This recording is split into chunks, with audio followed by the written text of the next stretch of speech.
Sean Byrne's Dangerous Animals is sharp in all the right places. It's an efficient, clever genre mashup that works because of how well Byrne blocks its action, employs an old-fashioned score, and directs his actors to visceral performances.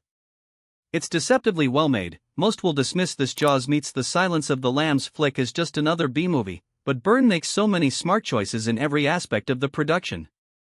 After far too long a hiatus, the director of the excellent The Loved Ones and The Devil's Candy is back with another kind of summer movie, a surprising Cannes edition, and the first Australian film in the program in over a decade, that deftly maneuvers its ship through choppy waters to a thoroughly entertaining destination. Byrne wastes no time getting brutal.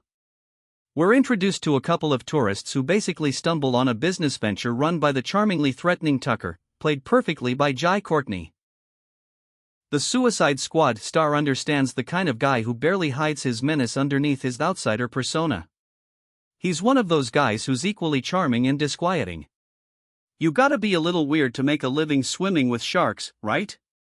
Courtney leans into this question with a smirk and a side eye, even as he's stabbing the male tourist to death and kidnapping the female one. He has other plans for her. It turns out that Tucker is a serial killer, one who uses literal sharks the way that Jason Voorhees uses a machete. A survivor of a shark attack at a young age, he keeps framed copies of the news stories about it on the wall of the bridge of his boat. Tucker has become obsessed with the predators under the water's surface, convinced that they are almost like gods who demand a sacrifice.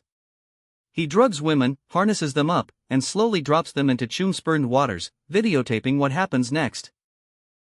There's a beat when Tucker lets out a small exhalation after the death of one of his victims, as if he's only alive when his role as marine executioner has been satisfied, but Byrne and writer Nick Leppard are wise not to over-explain Tucker.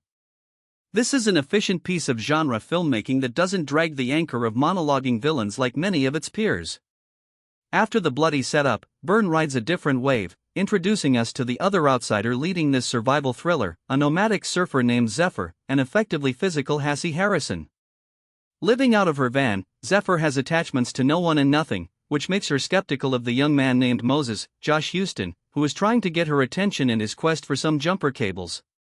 He correctly clocks her as a window person, someone more reserved than folks who take the aisle, but these two beautiful people hook up anyway before Zephyr goes off before sunrise to find that perfect wave. That's when Tucker finds her, and one outsider takes on another. For most of its runtime, Dangerous Animals is Tucker. The first act of Dangerous Animals takes a bit longer than it needs to, and the film arguably has a few too many endings and fakeouts. Still, there's something joyous about seeing a genre filmmaker taking the tools that great horror filmmakers have been using for years and applying them to such an admittedly goofy concept as the one here. The most frustrating thing about Dangerous Animals may be that it's been a decade since Byrne's last movie. He better not make us wait that long for him to surface again. Thanks for watching. Don't forget to like the video and subscribe, turn the notification on. For more reviews, see you next time.